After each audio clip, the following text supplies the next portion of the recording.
McCown. Did I do it right? Yeah, not bad, not bad. McCown. McKeown. McCown. Yeah. This is Kaylee Stannard hanging out with Ian McCown, Director of Sports Performance, Port Adelaide, which is Australian Rules Football. So before we go too far, what is Australian Rules Football? Just for the folks who may not understand what that means. Sure. Well, I like to think of it as the ultimate sport. You've got guys that are running 15, 16 Ks in a game.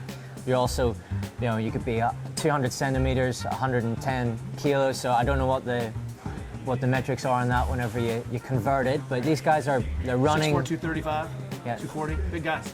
But they're a little bit different bodies than like the rugby that we typically think of, right? Yeah. Well, every single one of them has to run the same amount, or roughly the same amount. So these guys are super lean. They're having to jump a lot. They're having to tackle each other. You have guys that are as small as me, but you've got guys that are, absolute monsters as well. And they're all, there's no hiding place for them, which is incredible.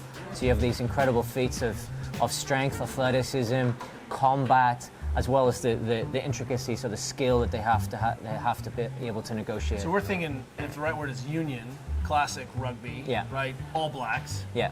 right? That's a little bit biases towards more of a potentially a stronger, bigger athlete. Yeah. Yeah. Like, okay, so we're clear. I think Australian Rules Football, best athletes in the world. In terms of, I need an athlete who can do everything, right? And Yeah. run. Huge ones. Yeah. Okay, so you've been at this organization 8 years. Yeah. We've known each other it was just after your first year. Yeah. You have changed your roles there. Tell me about how your roles have changed. What did you do there when you started, and what are you doing now? Yeah, so my first role was as a strength and power coach, which is interesting whenever you can't even say par with my accent. That role evolved into head of athletic development, so I was in that role for 5 years, and then in the last 3 now, my role has changed into head of high performance. So I've gone from the only thing I was looking after was the strength and power of the athletes or the players, to then looking after more of a holistic strength and conditioning model, and now looking after the whole performance department. If you could go back and talk to yourself when you first got hired, what were we missing as strength and conditioning coaches? Now, because this role of high performance really, as the performance director, you have to be good at nutrition, you have to understand psychology and health and welfare, you have to be good with injury. I mean, you speak all of these languages. What would you go back now and tell your younger self that you were missing? Because there's a lot of strength coaches that we work with who sometimes don't have the 30,000-foot view, right? They understand their cog, but they don't understand how their cog relates to the other things. Yeah, and that's probably the biggest thing for me is you have the strength and conditioning coach who'll come in and say, we need to change this, we need to put this injury prevention exercise in, or we need to do this.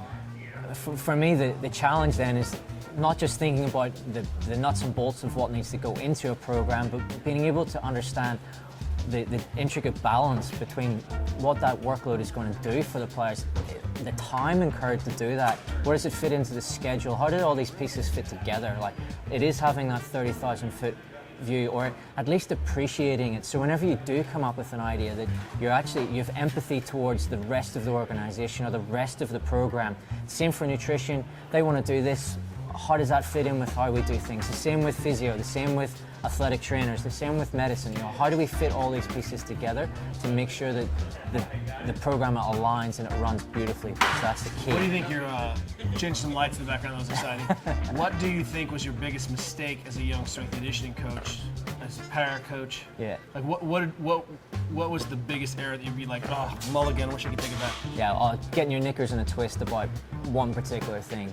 For us, it's, No, it's Hang Power Clean Tuesday. Yeah, exactly. We can't, and it's probably, we're trying to build adaptable athletes, and that's not just, you can lift any day of the week, or you can do this. You got to be able to go with the flow and be able to perform at any given time, and that's something which we got so detailed with that you just couldn't do that. We can't do. We can't lift lower body and then go out and train the day after. That just can't happen. Well, yeah, sometimes that has to happen. You have to create the environment where these guys can adapt. And these guys are freaks. Like they are where they are because of how good they are. So they have to be able to do that. The freakishness is something that I think is easy to overlook. Because sometimes, I mean, classically, you could take freakish athletes and be like, here's a bike, here's a chest pec machine, and they get better, right? Like you throw anything at them. In 10 years, one of the things that we talk about a lot, and I ask a lot of coaches that I work with in organization and groups, how many of you have coached people for 10 years or been in a single place for 10 years so you can really understand what inputs and outputs are, or begin to understand? Maybe that's like, we never really understand, it's complicated. What do you think are some of the big boulders that have changed in 10 years in terms of sports performance? Because while we have been talking about going faster as human beings forever, I feel like the last 10 years has been a renaissance of trying to understand GPS and heart rate variability and nutrition and timing. And like, where do you think the biggest changes have gotten, and has it gotten simpler or more complex? I think that the question is pretty simple. It's not just about how much can you back squat, bench press, etc. Because that's not the metric. But it's so easy to track. It's not what we're, it's not exactly what we're measuring anymore. It's about, does that transfer? I see you guys today doing some Bosch exercises. That's what we're trying to get to is where can we get the transfer of athletic performance in an environment which is a relatively closed environment out onto the ground, out onto the oval, out onto the field. Like, how do we get that, and how do we maintain that? That is absolutely what we're trying to do, and I feel like that's probably where people will say, oh yeah, that's what we're doing by back squatting heavy, but now we're like, okay, but there's a missing piece. Where are the coaches being able to give context to how that helps them on the field, on the ground, on the oval? Like, that's exactly where we're at, and I feel like that's something which has changed over the last 10 years. I think it's actually Bosch who did a good job of describing sport-specific training, not as a bunch of exercises that mimic sport, but a training regimen that makes me better at my sport. And sports preparation is coming back out of a season and rebuilding and sort of normalizing, but then going right back into, we're doing this because the only outcome is, are you a better football player, right? Do you think in 10 years you have seen a shift in athlete preparation? Are athletes coming in, are they better athletes today? Because I think we're seeing the first generation of specialists sort of arrive in the United States, certainly. They're coming into baseball. We're seeing torn lats and crazy injury, like things we've never seen before because we're having this first generation. Is the same thing happening down under? Yeah, I do. I think that they're probably in a better space because they're a little bit more knowledgeable. Information's out there, Instagram, whatever. People are following the right people. They're doing the right things. Probably have the right questions. In practice, though, it's not the same. They are not very good. And that's sadly something which we just don't have that fundamental, that foundational ability anymore. And that's going to be something which we need to work on. Where do you think, you've been here 10 years, or you will have been here, you just signed another contract. I don't know if we can say that. You got it. Yeah, you got it. 10 years is a really long time to be with an organization, and I feel like Adelaide has done an amazing job of creating a community, and my understanding is a really growth mindset. Where do you think, in terms of sports performance, where are the big boulders? Creating better tribe, or how do we get kids a better on-ramp through sort of the academy programs? Like, how do we take a next step forward? Or is it always going to be now, like, we've done all the hard work and now it's just little tiny bits, or we have the freaks that come in? Where do we get better? Yeah, I think you mentioned it, the community. I think it's the connection and it's the ability for young players as well as the older players to feel that they're in a safe environment where they can be themselves, where they can explore how to be a better human, how to be a better person. Because ultimately, we need them to be able to make decisions on the ground where they can feel safe that if it is something which they're not used to, they're okay. They can fail. It's in an environment where they can be exposed. You guys have got awful problems, and we need to be able to share that. We're their community, we're their family, and we need to be able to support them. We see a lot of organizations where players do not trust the organization to have their best. Like, they show their vulnerability, it goes in a record somewhere, right? Yeah. Do you feel like that's something you guys have consciously curated? Is that because Daniel Coyle in Culture Code talks about feeling safe as the number one sort of metric of good organizations. Yeah. How do you guys create that? Because we've always said, hey, look, this is, for us, the strength and conditioning lab, Yeah. right, is the safe place to really get to the bottom and ask the questions, and why is this happening, and I'm not skilled, or I'm really weak at this, and no one's gonna judge you or grade you, Yeah. right? Your performance is on the field. So how do you guys, are you conscious about it? Do you have this conversation? Yeah, you do, and I think it's about creating that environment. You know, so from the moment you drive into the car park, or the moment you wake up, to the moment you go to bed, that you're in this environment where you actually can, fail safely. You know, that you can do that. You can explore. You can ask the question. We're not talking about missing a heavy power clean. Right? No, So we're talking about no. failing safely. We're actually, you're saying that, okay, well, I really went after that and it didn't work. Like that's okay. It goes from our staff being able to feel like that, right through to the players and the academy players and everybody else. They have to be able to express themselves, and they have to be able to explore things, because that's where true high performance is going to live. It's being able to push those boundaries and being able to do that in a way that you're not afraid of what I might say, or I'm going to judge you, and my performance appraisal of you, or when I have to go to HR about contracts and things, I'm not going to hold that against you because you said you didn't know about something. If you didn't know something and you didn't go out and learn about it, that's a completely different kettle of fish. And it's the same for our athletes. We have to make that environment so that, they don't know how to do something, but we're here to make you better. We're here to help. Let us help. Generally, strength and conditioning coaches, performance staff, they're pretty good people. They want to help people make them better. You're talking about all my friends. Yeah. So yes. Yeah. Let me ask this. One of our mutual friends, Nick Gill, Yeah. strength coach for the All Blacks, which has an organization that really does curate these things. But Nick is one of the most savage strength conditioning, brilliant athlete coaches I've ever met. And part of it is, I think he falls into this category where expert clinicianship is a conversation between patient, athlete, client, coach. Is that something that you have to initiate, or does that start where you're saying, hey, we need you to be part of the process and to give us this feedback? Because the old model of coaching we had was do what coach says, Yeah. versus, hey, we need to have a dialogue. We're still going to work hard. We're not going to cut corners because you don't feel like it. Yeah. But when our athletes have more buy-in and personal responsibility at stake, and they understand that, we find that we have a lot better outcomes. Has that been your experience? 100%. And that having that be your first question is, what's going to make you better? What do you think you need to be doing better? Whenever they come back from an off season and everyone's hopped up about, okay, they're going to attack this pre-season, we're going to have a great year this year. Okay, well, rather than coming in as the coach and saying, okay, this is what we're going to do, because we all have those ideas. We are right. Yeah, and we're always right. But actually going in and saying, okay, whenever you're traveling around, what were you thinking of? What do you think, reflecting back, what's going to make you a better player this year? And it doesn't have to be, I'm going to put on 10 pounds in my bench press. Wait, it can be. How can I have these conversations if I'm shouting at you to heels, heels, heels? Yeah. I think that's really amazing. One of the things that I hear in this is that you've got to create a culture and a system, and the word is tribe and family.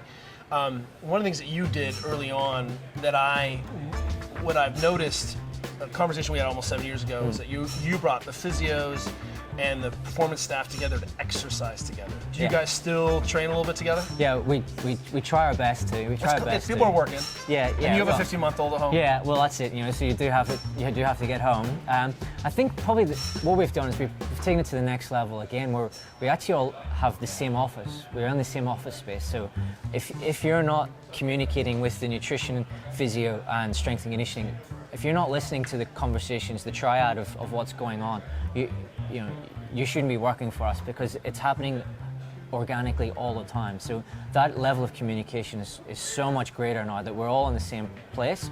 We're physically in the same. We've actually, metaphorically and literally knocked on walls to make sure that we are all in the same space and on the same page. I have been in very high performance environments where the physio is on one half of the table and the strength coach is on the other half of the table, and they're like, this is my dance space. Yeah. And you're saying there's no dance space. No.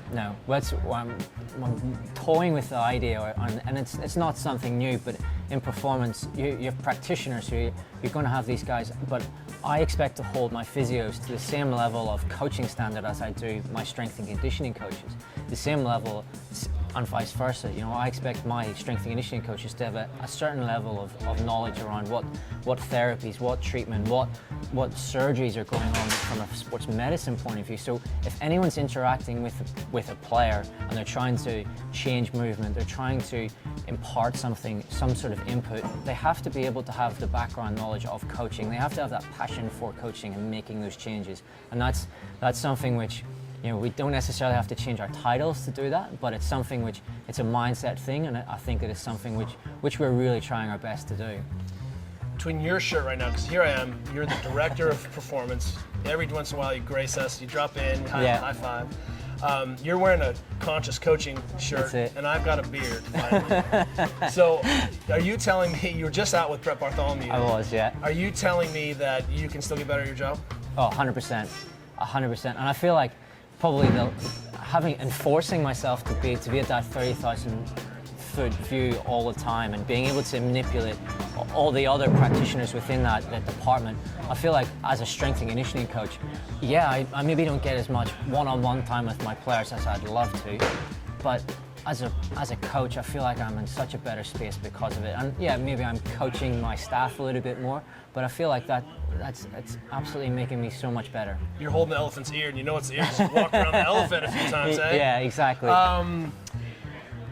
Advice for a young strength and conditioning coach who wants to get into high performance, because we really are like, look, you're going to have to be a generalist, a really savage generalist. Yeah. And that means you're going to have to speak the tenets of sports nutrition and adaptation, recovery, regen, whatever. You've got to do this. Yeah. Our friends at Exos all just doing a good job of really making generalists. Yeah. How do young kids come up to an intern there? What do you tell them? Well, the biggest thing for me is being patient. And that means taking No. Yeah. I don't have time for that. It's taking your time, and it's not necessarily because I want you to be impatient and I want you to get better quick, okay? But it's about making sure that you take the time to actually learn what's going on.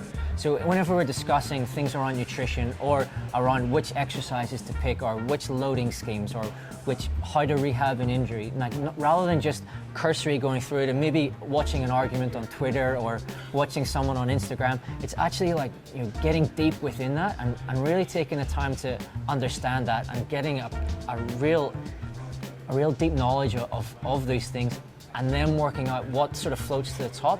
That's typically what guys are talking about. But unless you've got the iceberg, you know, unless you've got the rest of that knowledge, you're going to be in big trouble. And it mightn't be the first job, and it mightn't be the second, but there's going to come a time when you're going to fall down massively because you haven't spent the time early. And whenever you do want to go back and spend time, you don't have the time because you're in a bigger role. You have all these people that are relying on you. You have pressure on you.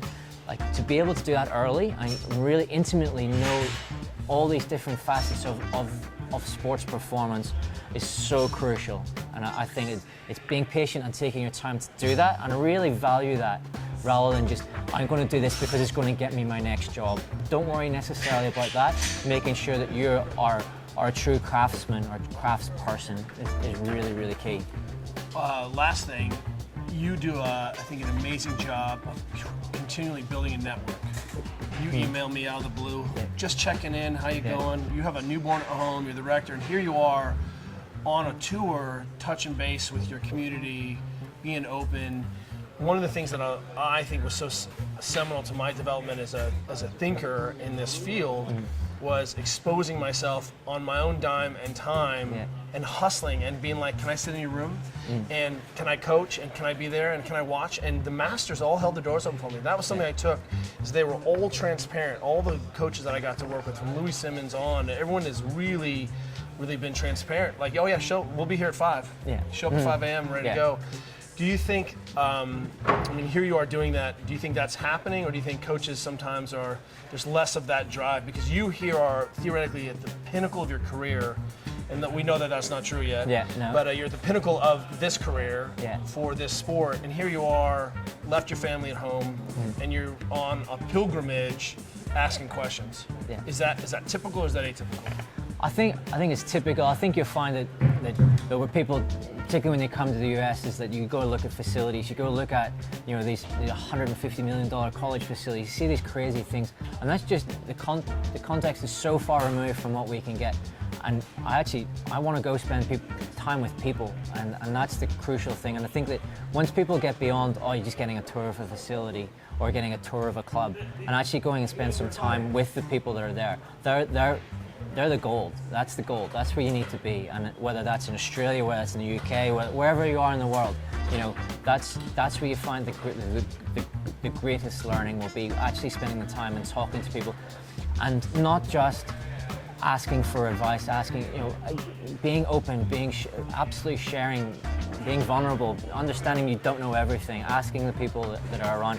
And yeah, they mightn't have the answers either, but by maybe discussing it together, you might get closer. That's the key. It takes a minute to build a community, doesn't it? So you're not alone. Yeah. Your network of resources, people you can ask, is pretty heavy duty. And that's not by accident.